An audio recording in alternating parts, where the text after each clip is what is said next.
आयुष्य हे सुखदुःखाचा एक मोठा खेळ आहे, ज्याचा सूत्रधार नियती असते. आपण अनेक योजना आखतो, पण प्रत्यक्षात घडते ते जे नशिबात असतं. हे त्रिवार सत्य आहे, की देवाचा लेख कधी कुणालाही टळलेला नाही. खरं तर कुणालाच काहीच मृत्यूबद्दल कळत नाही. अजित पवारांच्या बाबतीतही असंच काहीतरी घडलं. काही सेकंदाच्या अंतरातच सगळं काही घडलं आणि होत्याचं नव्हतं झालं. क्षणार्धात सगळं जळून खाक झालं. खेळ कुणाला दैवाचा कळला खरंच आहे. मी अजितदादा पवार बोलतोय.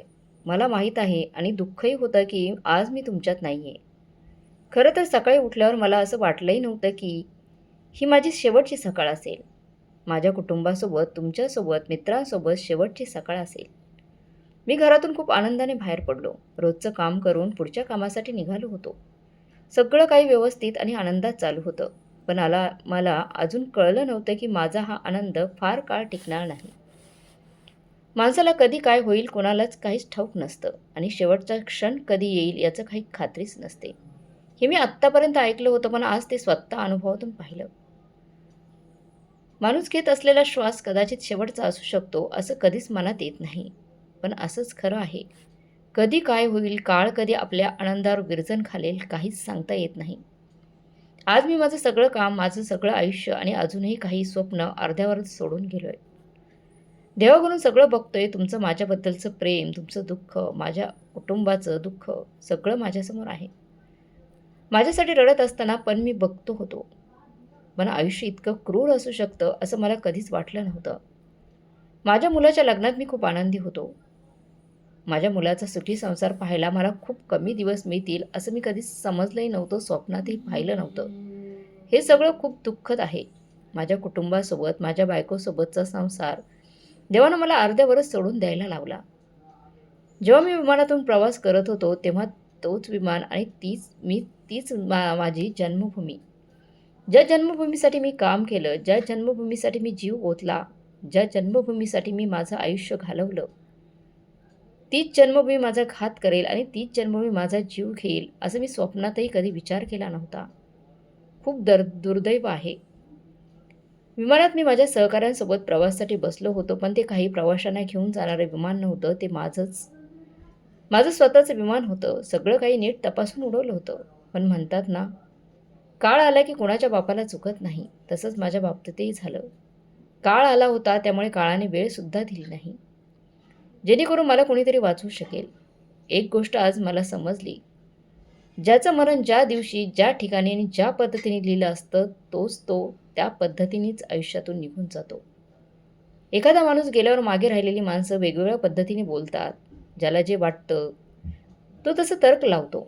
पण त्याला काही खरा अर्थच नसतो. खरं तर असं असतं की ज्याचं खुटलं तो जातो. हे सत्य आहे आणि ह्यापुढे असंच राहणार आहे. माझ्याकडे लाखो कोटीची संपत्ती होती. जर मला काही झालं असतं, पण मी जिवंत राहिलो असतो, तर माझ्या कुटुंबाने माझी सगळी संपत्ती वापरून मला बरं केलं असतं. मला वाचवू शकले असते. पण देवाचा न्यायच वेगळा आहे. देवाला माहीत होतं की मी पैसा खर्च करू शकतो, त्यामुळे त्याने मला पैसा खर्च करण्याची सुद्धा वेळ आली नाही. वेळ येऊच दिली नाही. जगातल्या कुठल्याही डॉक्टरांकडून उपचार करून मी बरा होऊ शकलो असतो. असं देवाने माझ्या कुटुंबाला जेवढी संधी दिली नाही. हा देवाचा न्याय आहे की क्रूर नियती, असं ठरवायचं जमेल. आज सगळा जनसमुदाय, माझं कुटुंब रडत रडत आक्रोशात आहे. सगळं पाहून माझ्या मनाला फार जखम होत आहे. खूप दुःख होतंय. इतक्या क्रूरपणे माझा मृत्यू होऊ शकतो हे खरंच फार दुर्दैवी आहे. कदाचित माझ्या कुटुंबाने माझं शेवटचं दर्शन सुद्धा घेतलं असेल की नाही माहीत नाही.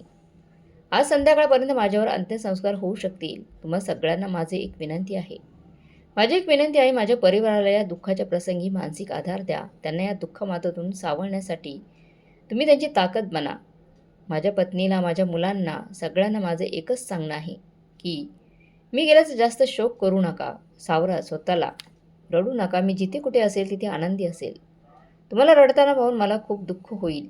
आज आता जाताना माझ्या तोंडून शेवटची मी तुमच्यासोबत फक्त माझा जीवन प्रवास सांगत आहे. माझं हे तुमच्याशी शेवटचं बोलणं आहे. तुम्हाला विनंती आहे की माझा हा प्रवास एकदा अवश्य ऐकून घ्या. तुम्हाला मी स्टेजवर बोलताना दिसलो असेल, सगळ्यांनी पाहिलंही असेल. माझं लाईफस्टाईल छान वाटलं असेल, पण त्यामागचा माझा संघर्ष, माझं कष्ट, माझा कठीण प्रवास तुम्हाला अजून माहीत नाही. तोच माझ्या आयुष्याचा प्रवास आता मी तुम्हाला सांगणार आहे. 22 जुलै 1959 रोजी मी या जगात पहिलं पाऊल टाकलं. माझ्या आईच्या पोटातून मी या दिवशी जन्म घेतला. माझ्या वडिलांना अनंतराव पवार यांना खूप आनंद झाला, कारण त्यांच्या कुटुंबात मुलगा जन्माला आला होता. माझ्या जन्माच्या वेळी माझ्या नातेवाईकांमध्ये, माझ्या घरात आणि माझ्या आईवडिलांना खूप मोठा आनंद झाला होता. आम्ही देवळाली, प्रवराव, तालुका राहुरी, जिल्हा अहमदनगर येथील आहोत. अहिल्यानगर हे माझं मूळ गाव आहे. तिथे माझा जन्म झाला.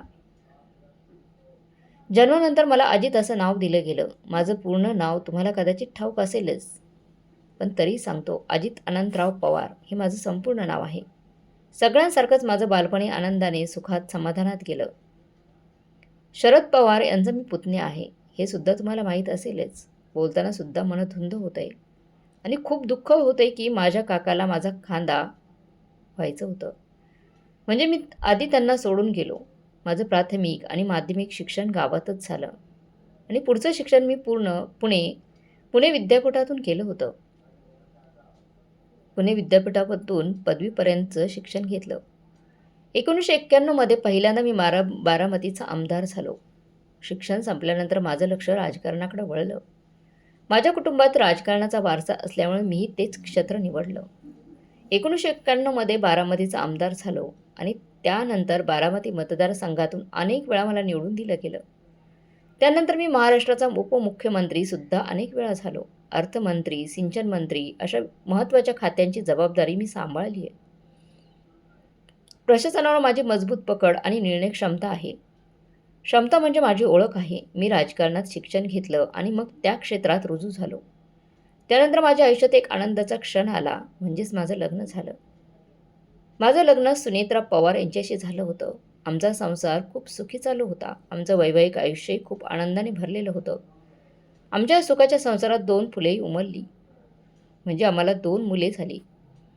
नुकतंच माझ्या एका मुलाचा लग्न सोहळा पार पडला. हा आनंदाचा क्षण मी खूप आनंदाने अनुभवला. माझी पत्नी सुनेत्रा ही एक समाजसेवी आहे. उद्योजक आणि राजकारणातही सक्रिय असते. तसेच तो राज्यसभेचा सदस्य म्हणून काम करत आहे. हे तुम्हाला ठाऊक असेलच. माझ्या दोन्ही मुलांची नावे पार्थ पवार आणि जय पवार आहे. पार्थ पवार हा माझा मोठा मुलगा आहे. तो काही काळ राजकारणात सक्रिय होता. 2019 लोकसभा निवडणुका त्यांनी लढवली होती, पण काही कारणांनी तो ती निवडणूक जिंकू शकला नाही. माझा धाकटा मुलगा जय पवार मुख्यतः व्यवसाय आणि कुटुंबाच्या कामात व्यस्त असतो. जय पवारचं लग्न नुकतंच बहरीनमध्ये पार पडलं. तुम्हाला नक्कीच माहिती असेल, माझी सून ऋतुजा पाटील हिच्याशी त्याचा विवाह झाला, जी आता ऋतुजा पवार आहे आणि आमच्या कुटुंबाची लहान आणि लाडकी सून आहे. पवार कुटुंबाची सून. माझ्यानंतर अनेक लोकांनी वेगवेगळे तर्क लावले आहेत. माझा खरंच अपघात झाला का, घातपात झालाय काही? माझा विमानाचा अपघात खरंच अपघात आहे का, की कोणीतरी प्लॅन करून घडवलेला आहे, याची अजून सखोल चौकशी होणार आहे. तर तुम्हा सगळ्यांसमोर काय खरं आणि काय खोटं हे सिद्ध होईल. कारण माझ्या मते विमान जेव्हा लँड झालं होतं तेव्हा सगळं नीट तपासलं जातं. काहीतरी चूक झाली का हेही तपासलं जातं. पण कदाचित त्यामध्ये बिघाडसुद्धा असू शकतो किंवा कुणीतरी रचलेली ही साजिश किंवा क्रूर रणनीतीसुद्धा असू शकते. तुम्हाला माझी एकच विनंती आहे, या गोष्टीच्या मुळापर्यंत तुम्ही नक्कीच जा. खरं तर माझा नियतीने घडून आणलेला अपघात होता की माणुसकीला काळेमा असणाऱ्या व्यक्तींनी घडून आणलेला घात होता, याचा तपास झालाच पाहिजे. आणि जर खरंच माझ्यासोबत अन्याय झाला असेल तर मला न्यायसुद्धा नक्कीच मिळवून द्या. एवढीच तुम्हाला माझी कळकळीची मनापासून विनंती आहे. माझी ओळख अजून काही वेगळी करून द्यायची काही गरज नाही असं मला वाटतंय. असं मी म्हणतो कारण तुम्ही सगळे मला चांगल्याच प्रकारे ओळखता. मला कळक प्रशिक्षक म्हणून, थेट बोलणारा नेता म्हणून, स्पष्ट बोलणारा स्पष्ट वक्ता नेता म्हणून ओळख दिलेली आहे. तसेच विकासाची कामे, सिंचन, अर्थकारण यावर मी भर दिला. महाराष्ट्राच्या राजकारणात प्रभावशाली आणि वजनदार व्यक्तिमत्व म्हणूनही तुम्ही मला ओळख दिली आहे. एवढी ओळख माझी पुरेशी आहे असं मला वाटतं. तुम्ही सगळ्यांनी आजपर्यंत मला खूप प्रेम दिलं आहे. मग सगळ्यांना मी शेवटचा टाटा बाय बाय म्हणतो आणि दुःखाच्या प्रसंगी माझ्या कुटुंबाला सावरं सावरं एवढंच शेवटी तुमच्याशी बोलायला मिळेल. परिवाराला देखील माझी एक विनंती आहे. त्यांनी या दुःखातून स्वतःला सावरावं. तुम्हाला मित्रांनो, तुम्हाला सगळ्यांना माहीत असेलच, अजितदादा पवार यांचं आज सकाळी विमान अपघातामध्ये अत्यंत दुर्दैवी असं निधन झालेलं आहे. ते विमानातून प्रवास करत असताना बारामतीमध्ये त्यांचा विमानाचा अपघात झालेला आहे, ज्यामध्ये 6 प्रवाशांचं सुद्धा त्यांच्यासोबत दुर्दैवी निधन झालेलं आहे. हे प्रवासी नसून त्यांच्यासोबतची माणसं होती. हे इतर प्रवासी नसून पायलट किंवा त्यांची काही माणसं होती. हा अपघात इतका भीषण होता की कुणीही त्यातून वाचू शकलं नाही. खरं तर महाराष्ट्रासाठी ही खूप दुःखद बातमी आहे आणि पवार कुटुंबावर खऱ्या अर्थाने खूप मोठी शोककळा आणि दुःखाचा डोंगर देखील कोसळलेला आहे. प्रत्येक जनसमुदायामध्ये प्रत्येक माणसाकडून खूप हळहळ व्यक्त होत आहे. देवाने एवढा क्रूर पद्धतीने एखादा चांगला देव माणसाला घेऊन जायला नको होतं. नितीन एवढा अन्याय करायला नको होता. पवार कुटुंबियांसोबत एवढी मोठी ही पोकळी आहे, म्हणजे अशी पोकळी आहे जी कधी भरून निघणार नाही. अजित पवार हे जेव्हा आपल्या सगळ्यांना सोडून गेले तेव्हा ते केवळ 66 वर्षांचे होते. एक अतिशय दिलदार व्यक्तिमत्व आज सोडून गेले. त्यांच्या आत्म्याला चिरशांती लाभो हीच ईश्वरचरणी प्रार्थना. असं मोकळं आणि दिलदार नेत्याला आपण सगळ्यांनी मनापासून श्रद्धांजली द्यायला हवी.